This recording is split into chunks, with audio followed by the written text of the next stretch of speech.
Good morning, everybody. Welcome to the Great Vow Sunday program. My name is Dojun.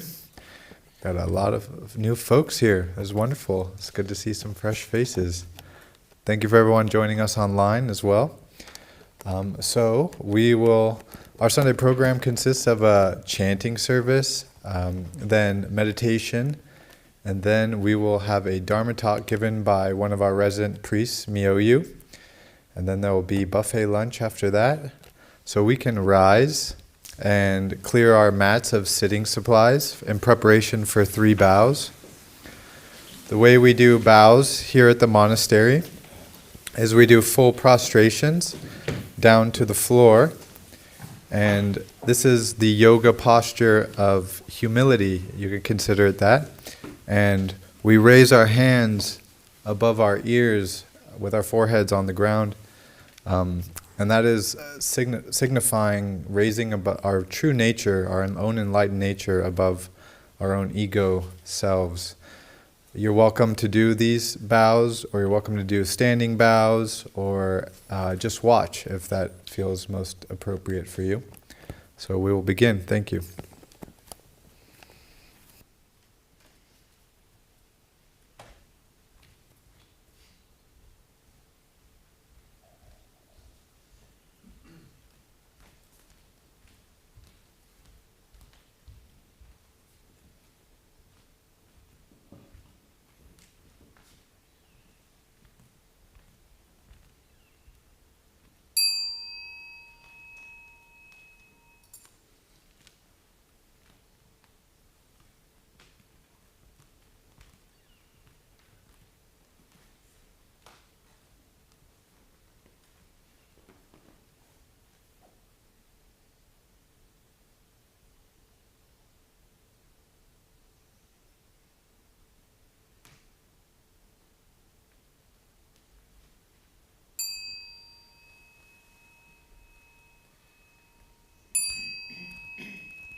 Service begins on page 8.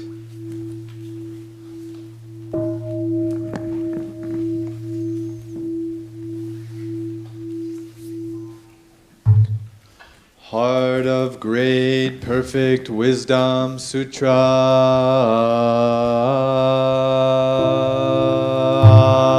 Avalokiteshvara Bodhisattva, when deeply practicing prajna paramita, clearly saw that all 5 aggregates are empty, thus relieved all suffering. Shariputra, form does not differ from emptiness. Emptiness does not differ from form. Self is emptiness. Emptiness itself forms sensations, perceptions, formations. Consciousness are also like this. Shariputra, all dharmas are marked by emptiness. Nor cease, are neither defiled nor pure, neither increase nor decrease. Therefore, given emptiness, there is no sensation, no perception, no formation, no consciousness, no eyes, no ears, no nose, no tongue, no body, no mind, no sight, no smell, no taste, no touch, no object of mind, no realm of sight, no realm of mind. Consciousness, there is neither ignorance nor extinction. It's neither old age and death nor extinction of old age and death, no suffering, no cause, no cessation, no path, no knowledge, and no attainment with nothing to attain. A bodhisattva relies on prajna paramita and Thus the mind is without hindrance, there is no fear, far beyond all inverted views. One realizes nirvana, all Buddhas of past, present, and future rely on prajna paramita and thereby attain unsurpassed, complete, perfect enlightenment.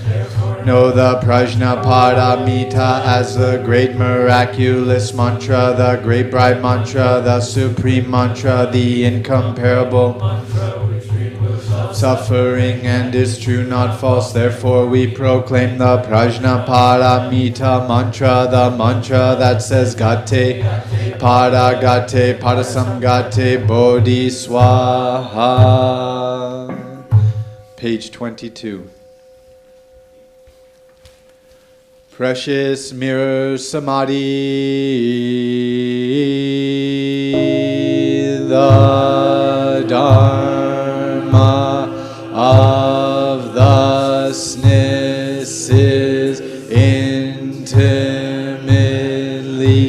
transmitted by Buddhas and ancestors. Now you have it, preserve it well.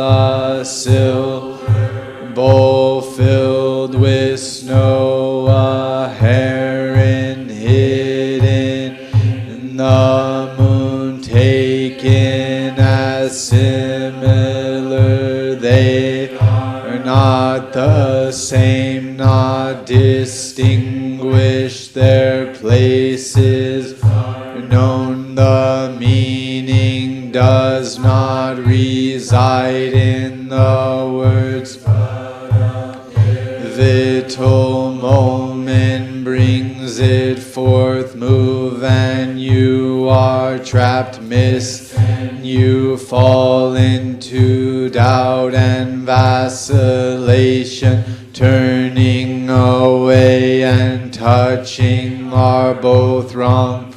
It is like massive fire. Just to portray it in literary form is to stain it with defilement. In darkest night it is perfectly clear. Light of dawn it is hidden. It is a standard for all things. Its use removes all suffering. It is not beyond words. Facing a precious mirror, form and reflection behold each other. Not it, but in truth it is you. Like a newborn child, it is fully endowed with 5 aspects: no going, no arising, no abiding. A baby babbles. Is anything said or not? In the end it says nothing. Words are not yet right. In the illumination hexagram, apparent and real interact, stack together. 3 the permutations make 5, like the taste of the 5 flavored herb, like the 5-pronged vajra wondrously embraced. The real drumming and singing begin together, penetrate the source and travel the pathways, embrace the territory. Rose, you would do well to respect this. Do not neglect it. Natural and wondrous, it is not a matter of delusion or enlightenment within causes and conditions. It is serene and illuminating, so minute it enters where there is no gap, so vast it transcends all dimension. Just a hair's breadth deviation and you are out of tune. Now there are sudden Zen approaches arise with these matters, distinguished each has its standard, mastered or not. Reality constantly flows outside still and inside trembling like tethered colts. Burring rats, the ancient sages grieve for them and offered them the Dharma. Led by their inverted views, they take black for white when the affirming mind naturally accords. If you want to follow in the ancient tracks, please observe the sages of the past. One on the verge of realizing the Buddha way. A tree for 10 long kalpas, like a battle-scarred tiger, like a horse with shanks gone gray, because some are vulgar jewel tables and or neighbors, because some cats and white oxen with a great archer skill. One can hit the mark at 100 yards, but arrows meeting head on, how could it be a matter of skill? Gets up dancing, it is not reached by feelings or consciousness. Involved deliberation, ministers serve their lord's children, obey their parents. Not obeying is not filial, failure to serve is no help with practice, hidden function. Like a fool, like an idiot, just to do this continuously. Host within the host. Buddha nature pervades the whole universe, existing right here and now. In reciting the Heart of Great Perfect Wisdom Sutra and the Precious Mirror Samadhi, we dedicate their merits to Mahaprajna Paramita and to the great teacher Shakyamuni Buddha, to the ancestors in our lineage who have transmitted the light of the Dharma to this place and time, including the first woman ancestor, great teacher Mahapajapati, the first ancestor in India, great teacher Mahakashyapa, the first ancestor in China, great teacher Bodhidharma, the first ancestor in Japan, great teacher Eihei Dogen, the great women ancestors Zengcher and Ryonen, the first ancestor in America, great teacher Koun Taizan, to all enlightened women, to all those who have taught and manifested the truth. Page 28. May their vows be fully realized, and may we accomplish the enlightened way together. All Buddhas throughout space and time, all honored ones, Bodhisattvas, Mahasattvas, wisdom beyond wisdom, Mahaprajna Paramita. Chant of boundless compassion,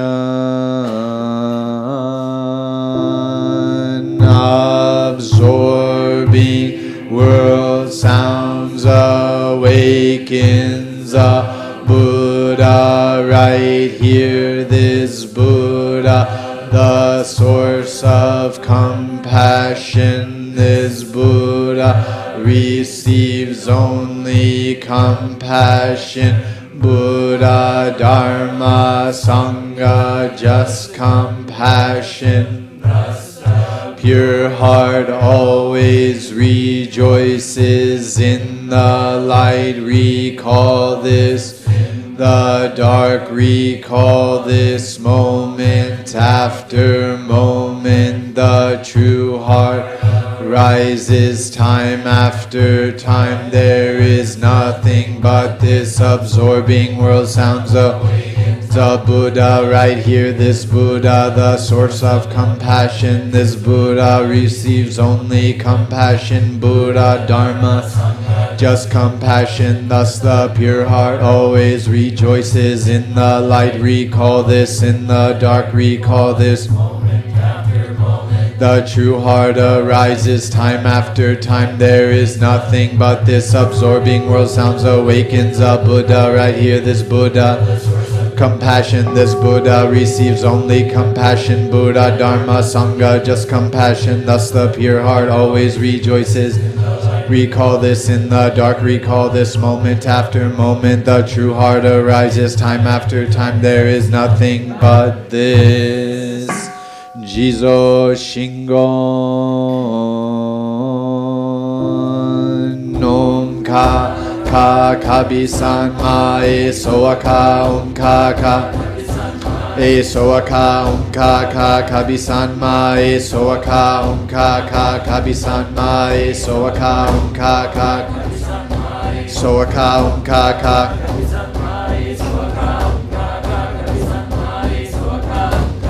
Kabi-san Ma E Soaka Ka Kabi-san Ma E Soaka. Absolute light, luminous throughout the whole universe, unfathomable excellence permeating everywhere. Whenever these devoted invocations are sent forth, they are perceived and subtly answered. We humbly request the guidance of the three treasures, Buddha, Dharma, and Sangha. In chanting the chant of boundless compassion and the Jizo Shingon, we offer the merits to all living teachers of the Dharma, including His Holiness the Dalai Lama, Shodo Harada Roshi, Ajahn Sumedho, and Pema Chodron. We also pray that the years of life be lengthened for Chosen Roshi and Hogen Roshi. May their vows be fully realized. We also dedicate these merits to those who are ill or in distress, including Zen teacher Hozan Alan Sanaki, Deborah Vocal, Haley Catlin, Mark Sarakusa, Karen Corrigan, Eileen Milton, Paul Dudek, Jason Crowley, Corey Mullet, Mike Burke, Stephen White, Tom Treston, Sharon Hudson, Craig Tom, Rita Robinson, Joanne Reedy, Elena Fubister, Scott Passon, Dilawara Begum, Carrie Singh, Paul Odie, Jeffrey Gottfried, Debbie Davis, Sean McGinnis, Larry Landry, George Woodyard, Steve O'Rich, Antonio Talo, Karen McAllister, Ron Gunner, Sarah and Ella Hansen, Farzana Wright, Glenn Bouchard, Fatima Suka, Madeleine Giordano, Katrina Topping, Kellen Richard, Kaya Miriella, Cami Saavedra, Laurel White, John Curry, Vanessa Fernando, Jeff Mancini, George, Rick and Lila, Lisa Mercer, Jim and Sarah Grossman, Leslie Young, Kevin Meyer, Brusho Toku Nielsen, Samasuka, Chemonara Ula, Animal Companion Waldi.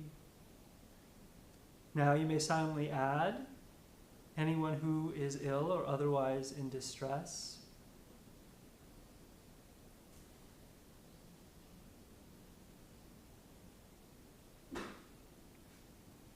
And to all people in war zones all over the world, all people harmed by white supremacy and systemic racism, to all people, animals, and plants harmed by the effects of climate disruption, all refugees fleeing violence, famine, and persecution, may they be freed from suffering and serene through all their ills. We also pray that those who help to guide our cities, counties, states, and nations will be endowed with clear wisdom and compassion, including President Biden. May all countries be led with clarity and kindness. We also dedicate these merits to those in the transition of death, including Zen teacher Zuiko Redding, Steve Sheffroth, Bob Harrington, Sam Gregory, Laura Romero, Malika Diana Allen, U.S. Airman Aaron Bushnell, Dennis Kent, John Henry, Patricia Hansen, Don Kaepernick, Yukon Grody, Carolyn Meister, Gary Smith, Lee Thompson Mays, Iris Apfel, Animal Companion Bean and Lewis and Tennessee.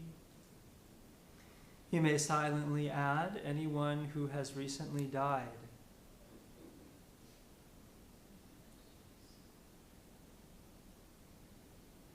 all species made extinct by human activity, all those killed by police and all police killed in the line of duty, to all those who have died in human-made and natural disasters and acts of terrorism, violence, and war, and to those who mourn their loss, may we and they be serene through these transitions. May we aspire to turn the Dharma wheel unceasingly, to free the world from every tragedy of violence, epidemic, and starvation, as we accomplish the awakened way together. All Buddhas, please collect chant books. Space and time, all honored ones, bodhisattvas, mahasattvas, wisdom beyond wisdom, Mahapraj. Please rise for 3 bows.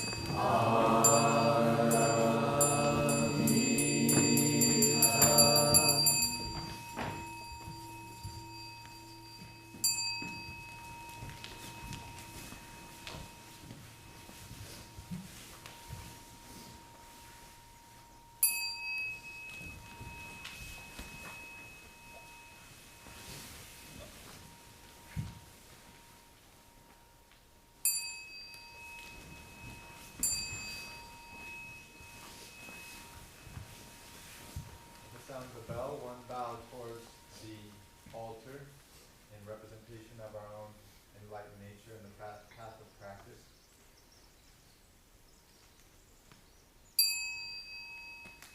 And 1 bow towards the camera in the back of the room for Sangha here and online.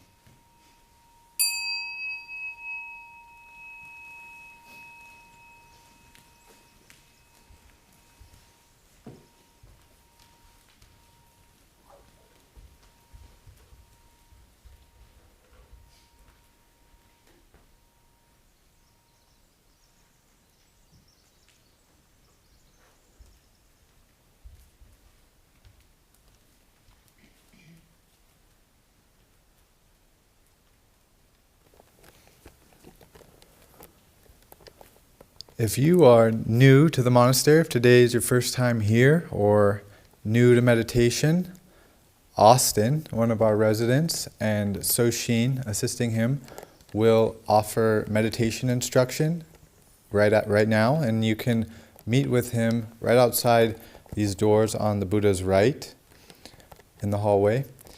And if you are a young person named Bear, you can meet with Mimi outside the doors on the Buddha's left. And for the rest of us, we can be seated for meditation.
those on the Buddha's left will, the first row will, at the sound of the clappers, the first rows will turn and face the altar.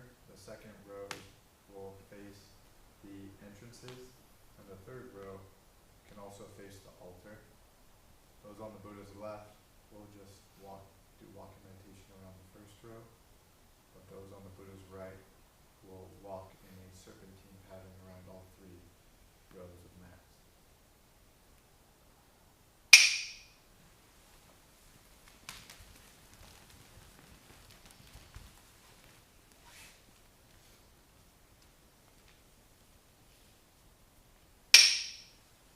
We'll begin with slow walking meditation, raising the foot on the inhale and placing it back onto the floor on the exhale. And you can allow awareness to rest in the soles of your feet.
Sound the clappers, we'll begin fast walking meditation, which is walking at a normal pace.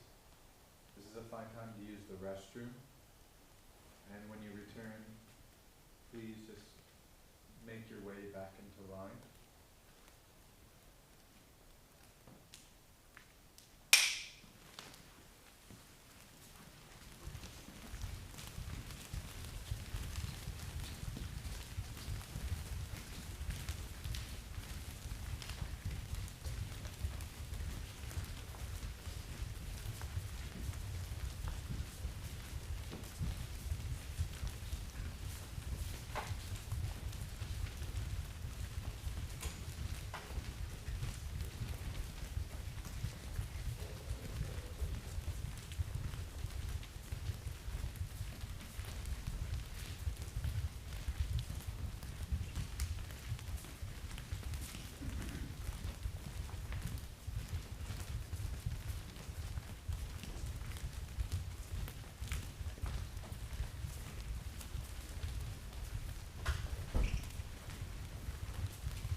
please face the front for Dharma class.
Struggle between me and the printer. And the printer won, decided not to print. Feels a little bit sacrilegious to have a computer in here, but maybe it'll encourage me to handwrite my talks again. I used to do it that way. I take refuge in Buddha, I take refuge in Dharma, and I take refuge in Sangha.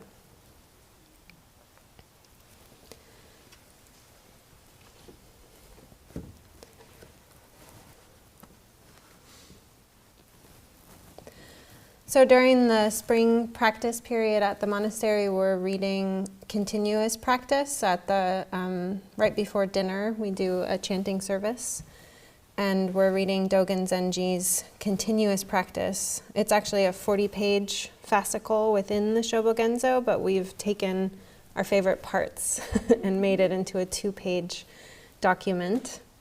So I'll start with a quote from that fascicle. We know that Buddha ancestors of old did not neglect each day's endeavor. You should reflect on this every day. Sit near a bright window and reflect on this on mellow, flower-filled days. Sit in a plain building and remember it on a solitary rainy evening. The sobbing rain of deep night pierces moss and pierces rock. This kind of search is impossible without the continuous practice of taking your own life lightly and regarding Dharma as precious.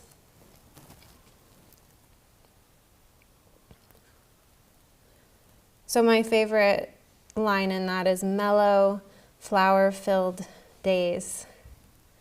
And it feels particularly relevant to what is going on outside. And I've been contemplating, Dogen Zenji lived from 1200 to 1253 in Japan. And what were mellow, flower-filled days like then and there? On the one hand, 1224 Japan and 2024 Oregon, the differences are extraordinary. Here I am with this device in front of me. And on the other hand, and this is what we're really exploring here in the Zendo, is the direct experience of our own lived life is timeless. We've created these dates. They're make-believe. We place them on top of experience. So closing my eyes and feeling the breeze, and even with my eyes closed, the room is bright. Listening to the sound of the birds and the wind. The direct lived experience is timeless. And that's what he's pointing to.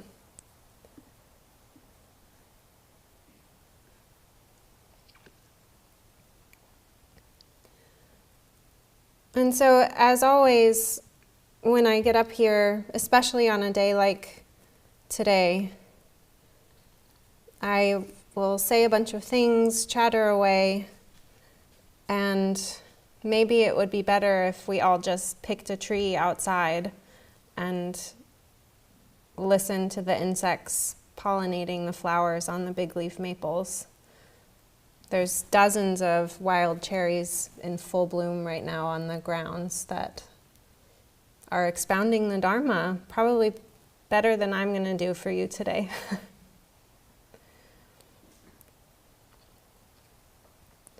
What I hope is that whatever I do say is in alignment with whatever the insects and the rocks and trees are expounding. Because if Dharma is truth, then it couldn't be any other way. And human beings like to talk. I know I like to talk. It's a blessing, it's a great blessing, and a curse. And what a gift it is to enjoy together and to reason together and discuss and be creative and lively.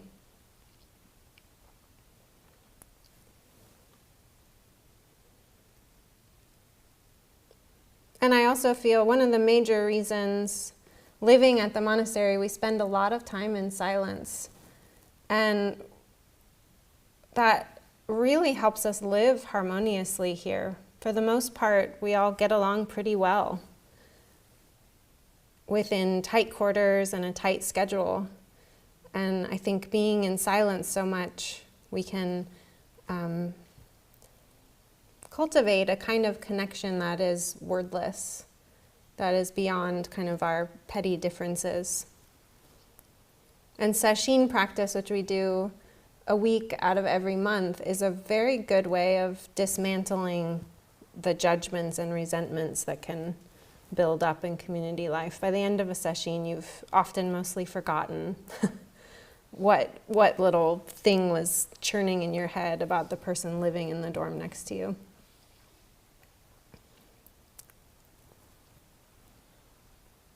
In other monastery news, beyond trees and bees, Onshin, Chosen, Hogen, Joman, and Bancho are at this moment, if everything went according to plan, in the air on their way to Japan.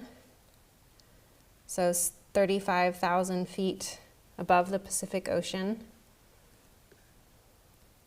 I don't know what kind of snacks you get on international flights, but I think they're usually pretty good. Full meals. Hawaiian Air, I think, is good. So they're snacking and resting. So Onshin will be in Japan until August, and the rest will return in a couple weeks. And then Hogen and Chosen will land, sleep, wash their clothes, and be off to China a few weeks after that. So they have an exciting schedule ahead of them this spring.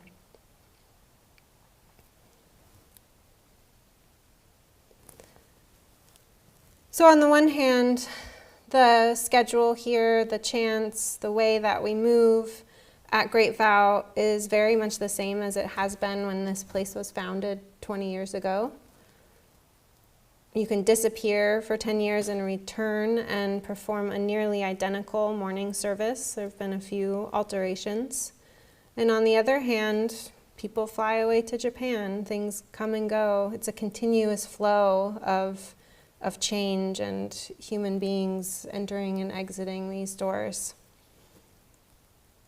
Who knows who will be giving the Sunday talk in 5, 10, 15 years? It might be you. Or you.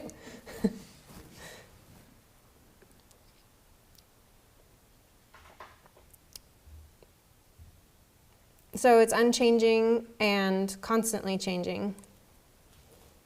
We have these buildings and grounds and practice structures, and what actually are we doing here?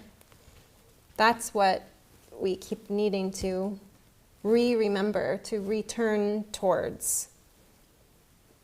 What is the purpose of these outfits and schedule? Dharma is a multifaceted jewel. The Buddha taught for 45 years using skillful means, meaning that he met whoever was in front of him and was able to offer Dharma that was appropriate to the moment. So sometimes that was the Jataka tales, which are these stories of how to practice generosity. And sometimes it was lessons in impermanence, just meeting the moment. And that's the same with Great Vow. This year we'll have, I think, 18 different people leading our week-long retreats. We have lots of different teachers and practices illuminating the various facets of the Dharma jewel, and I hope that at some facet speaks to a lot of different people. For example, starting tomorrow, Soten Lynch, who's in the back of the room, and Fuho Trussell will be leading April Sesshin, each with their very distinctive flavor of offering. One of the great strengths of having so many different people as guests, as teachers, as practitioners come through these doors is you really can't settle on like, oh, a practitioner looks like this or a Dharma teacher looks like this. That the spectrum is invited to be very wide and that we all find our way within that spectrum and can really honor our own beingness and find our way to offer in however that comes to be. Dharma offerings are actually infinitely creative. But back to the point, and I hope this is the orientation of all of our Dharma talks. What actually are we doing here? In my mind, we're here to cultivate a mind of practice. I hope that you come to Sunday program and are able to apply what you learn here to all aspects of your life, to integrate what you learn here into the aspects of your life. In my mind, we're here to establish our intention for kindness and clarity and make those principles the foundation of our day-to-day life. And in a world that often is not emphasizing kindness and clarity, how do we do this? Living here, you're constantly reminded. Work practice announcements and Dharma talks and scheduled Zazen, and we're constantly reminded to be mindful. Mindfulness is a matter of remembering. We've translated mindfulness from the Pali word sati, which another translation is to remember.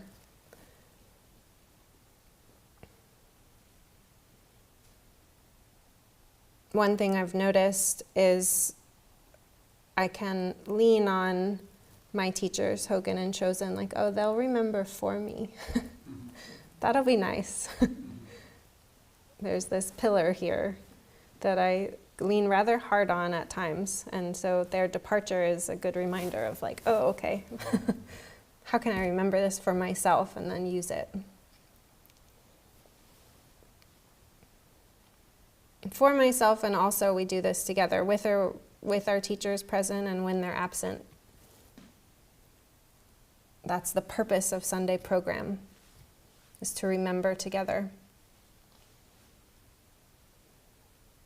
Remembering to remember.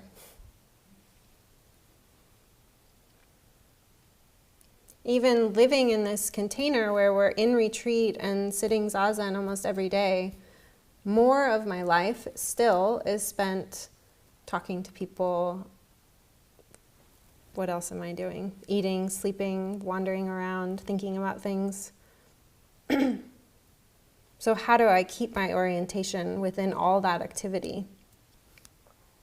Even when I'm driving to town, in the midst of deep worry or frustration, even with that, we can still remember to be present with it, to still have our orientation towards kindness and clarity.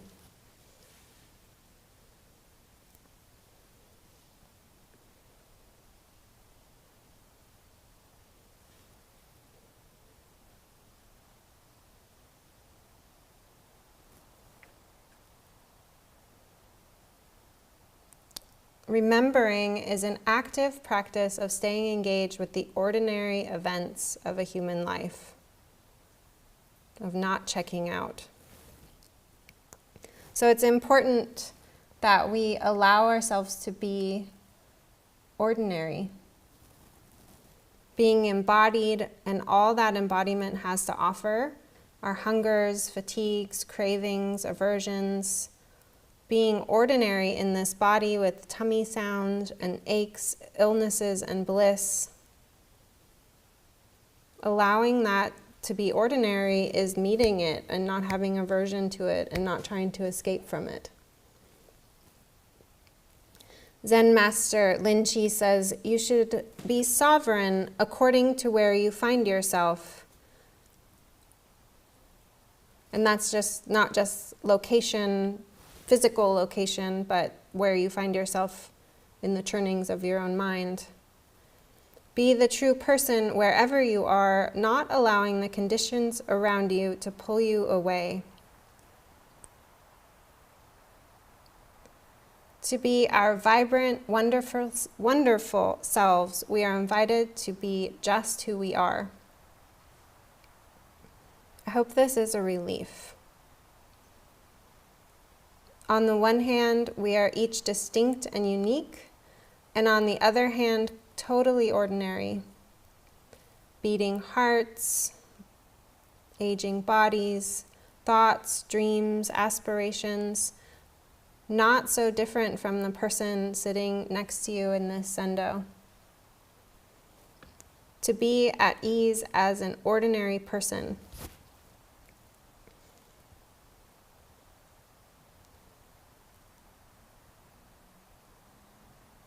Maybe this is another reason for Sunday program, for community. It's easy, I know for myself, to come up with this story that I'm the only one, like, oh, I'm having a hard time and it's just me. And in community, we see that, like, oh, it's pretty normal to have whatever thought I'm having, and most people are having a hard time at some point. It's coming and going, and we're sharing that, and it's ordinary shared humanity.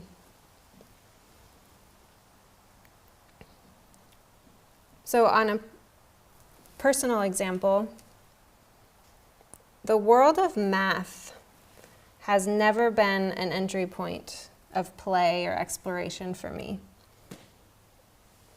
And I think that's a common experience for a lot of people. It's ordinary. And in its ordinariness, why should I make a big deal out of it? And when I do make a big deal out of it, I realize that, like, oh, I'm not good at math, and then I cut out the whole of it.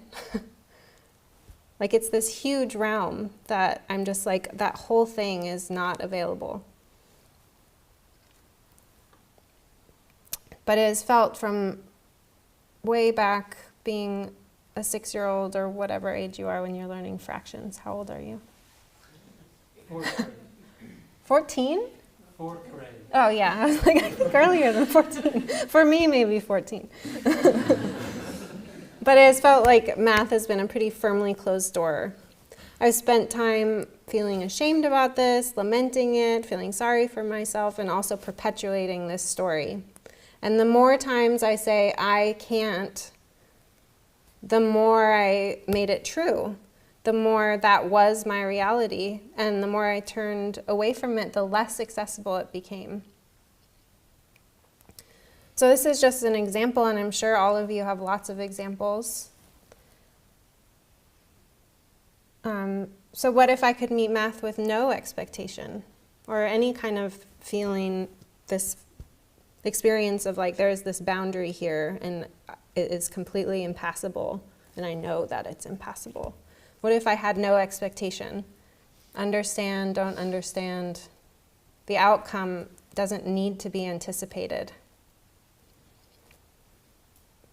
By not making my lack of math prowess exceptional, just an ordinary human experience, I can rest in the undecided.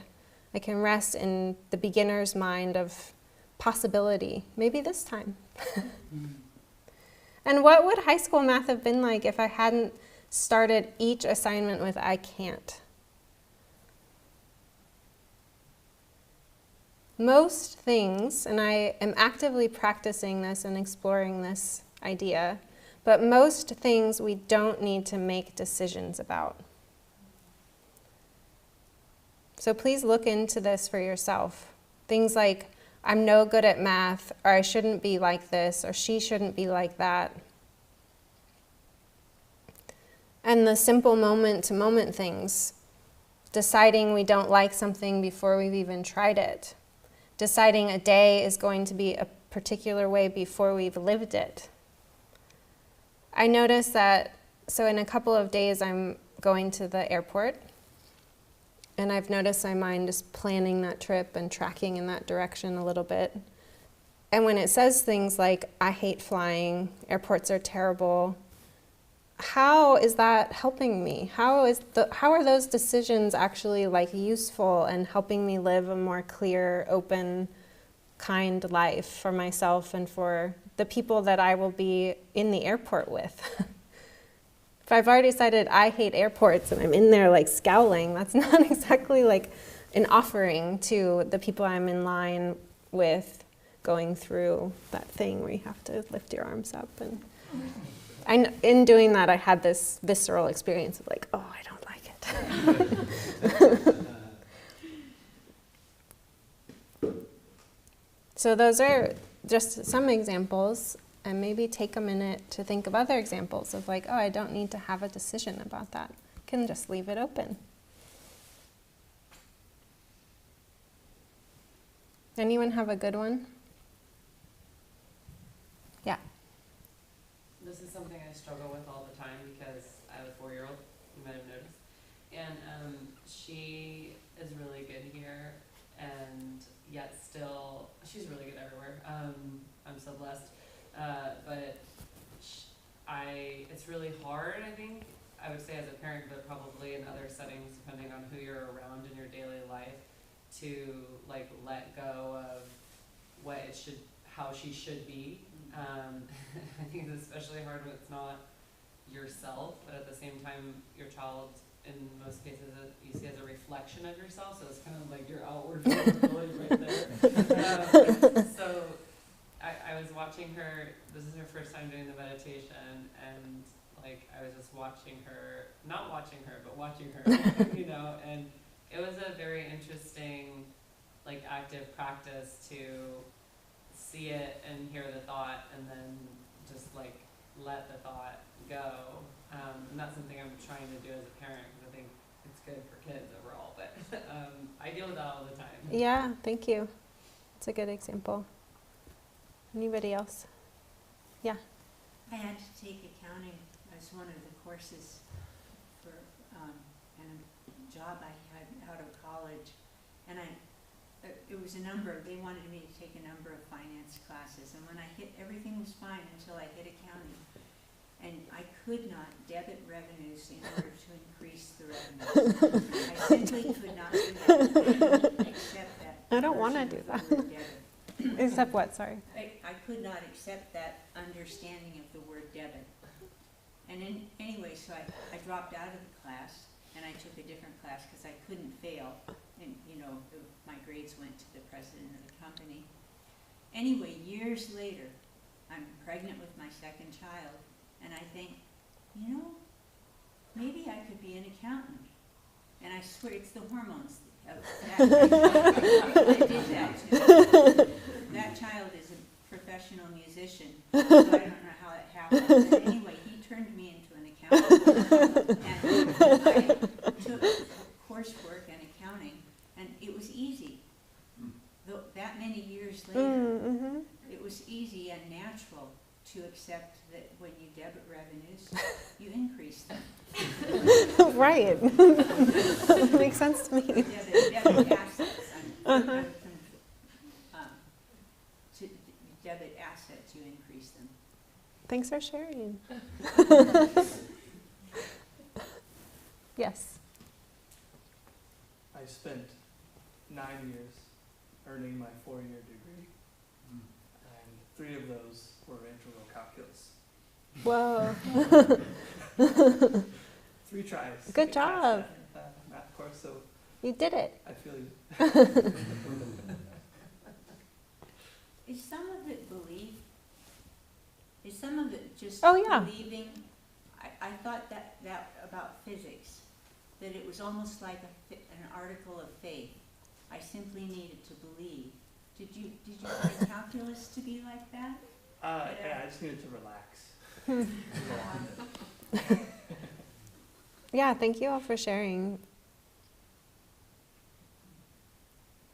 So, yeah, I wrote down, so I will share this, but I'm watching from afar my brother who has a 2-year-old, and he's navigating a very complex world of decisions. Screen time and food and preschool, and especially when she was first born, COVID, precautions, potty training, which books to read, just it's ripe with complications, as many of you well know. It seems like it's getting more complicated. So there are decisions that we need to make. We have kids and we have lives and we have jobs. If we haven't filled our minds with all these kind of petty decisions about how things are, like airports are bad, period, then there's a lot more room to make clear and kind and wise decisions about the things we do have to navigate.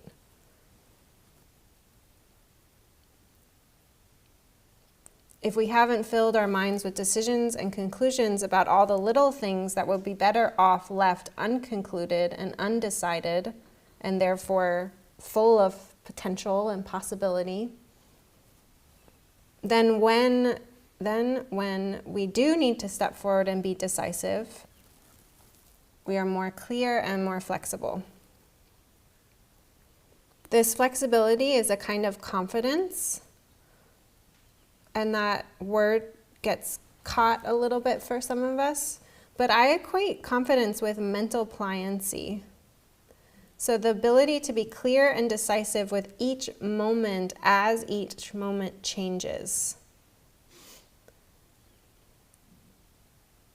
So, for example, if I said, we're late for lunch, it was supposed to be at 11:45, and I was very confident about this, and then Dojun, the Shuso, was like, oh no, it's at this time, it's at 12:15 or 12:20. If my mind is flexible, then even though this exchange is in front of everyone, I don't need to get it tangled up in like my sense of self or sense of self-worth or belonging. I can just flow along with confidence, confidently responding to each thing as it arises and as it changes. Again, Zen Master Lin Chi, you should be sovereign according to where you find yourself. Be the true person wherever you are, not allowing the conditions around you to pull you away. He coined the term the businessless person. I can approach math or any kind of situation similar like a businessless person. It is presented, I have not anticipated my success or my failure, and I flow along with the moment, just being ordinary. I have no reason with this state of mind to be embarrassed, to ask for help, and I have no reason to create a story of my self-worth. So what does it mean to be a businessless person? Lin Chi or Master Rinzai, which is a sect of Zen Buddhism, was born in Tang Dynasty, China. This was a time of great tumult, as is most times in human history. Many Buddhist temples were destroyed, and monks and nuns were being forced to disrobe, and that was mostly in the cities. At the same time, Lin Chi felt that words like liberation and enlightenment had lost their true power. They had been spoken of, chewed on, and debated so much that they had become meaningless, and new language was being called for. We, as people in 2024, must also respond to the times at hand, as Lin Chi did. And in a way, we can't help but do that, because we could not respond to any other time than the times at hand. We can only know the moment we're in. The bigger the view we have of context, the bigger view we have beyond self-centered ideation, perhaps the more meaningful the response. So Lin Chi came up with this term, responding to what was happening in his time, with the term the businessless person. Practitioners had made enlightenment into a thing outside of their own direct experience, to be sought after, to be debated, and read about in books. The businessless person, another way to put that is simply radical presence. In the boundless and timeless, as we discussed at the beginning of the talk, there is nothing to take aim at. Everything we need is right here.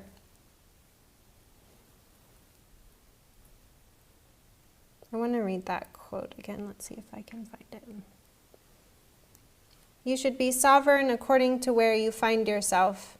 Be the true person wherever you are, not allowing the conditions around you to pull you away.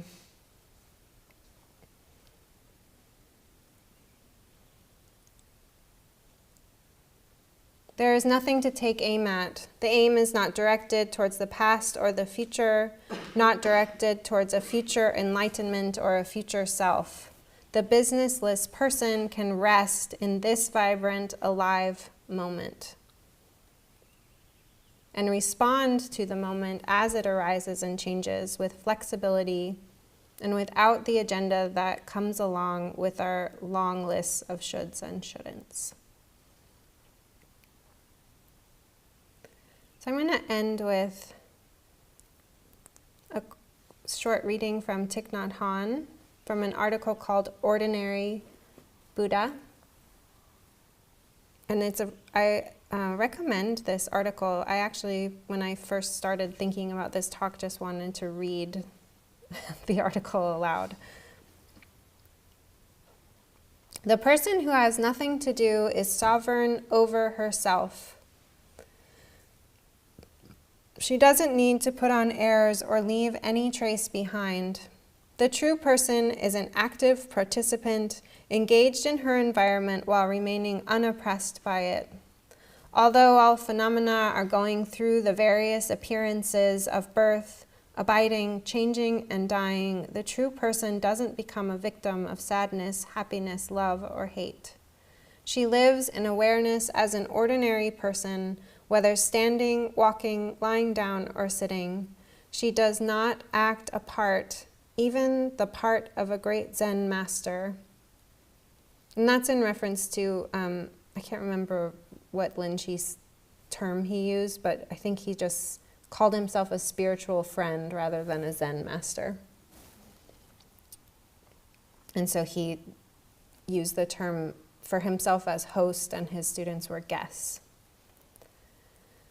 This is what Master Linchi means by be sovereign wherever you are and use that place as your seat of awakening.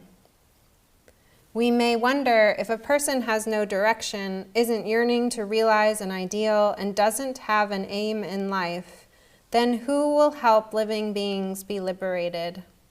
Who will rescue those who are drowning in the ocean of suffering? A Buddha is a person who has no more business to do and isn't looking for anything. In doing nothing and simply stopping, we can live freely and true to ourselves, and our liberation will contribute to the liberation of all beings. Master Linchi didn't want to present deep and wonderful ideas for us to study and debate. We don't come to the teaching of Master Linchi looking for some absolute truth or hoping to discover difficult concepts and mystical ideas. All teaching devices are first and foremost words, mere designations, empty terms or isms. They aren't objective realities. Master Linchi doesn't want us to see his words as golden framework or a jade ruler to study and worship.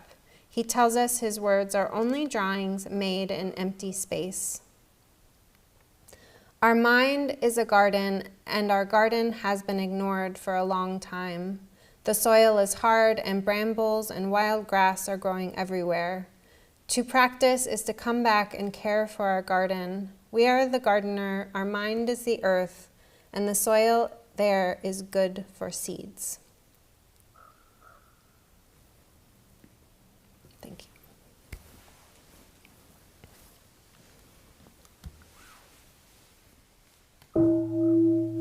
This chant can be found on the white chant card beneath your mat.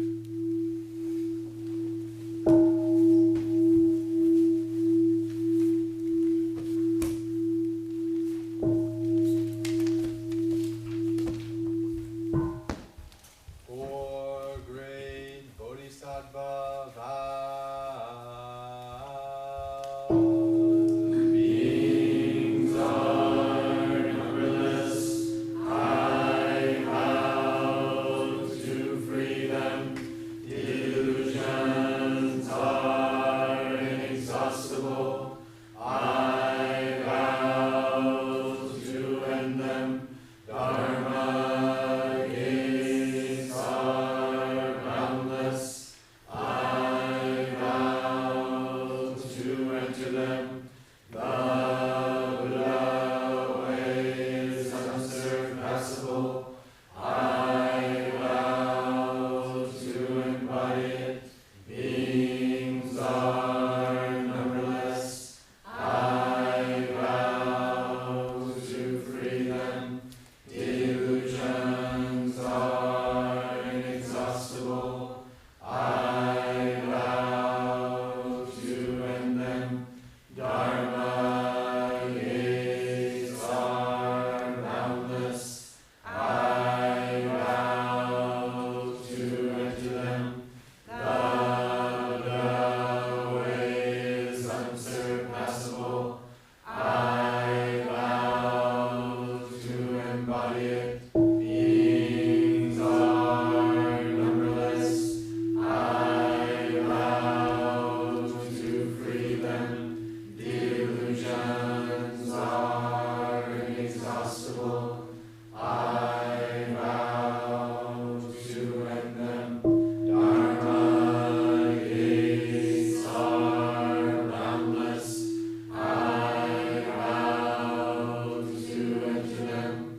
sound the bell, one bow towards the Buddha, and one bow towards the camera at the back of the room for Sangha here and online.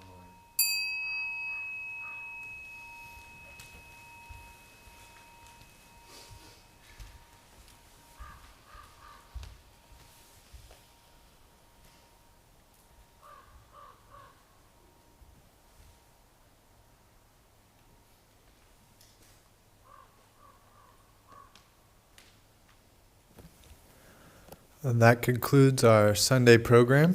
Thank you everybody for joining us. Thank you those online for participating as well.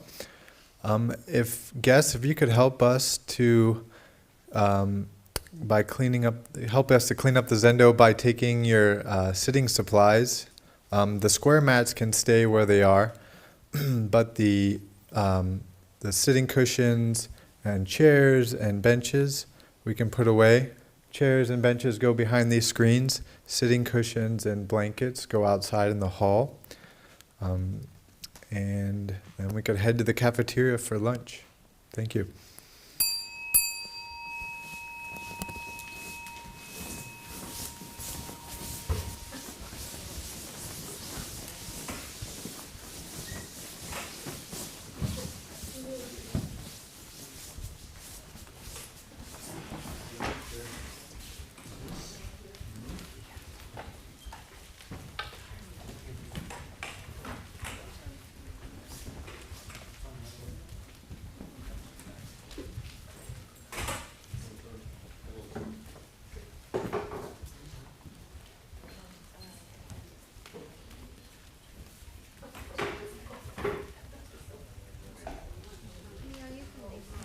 Procession.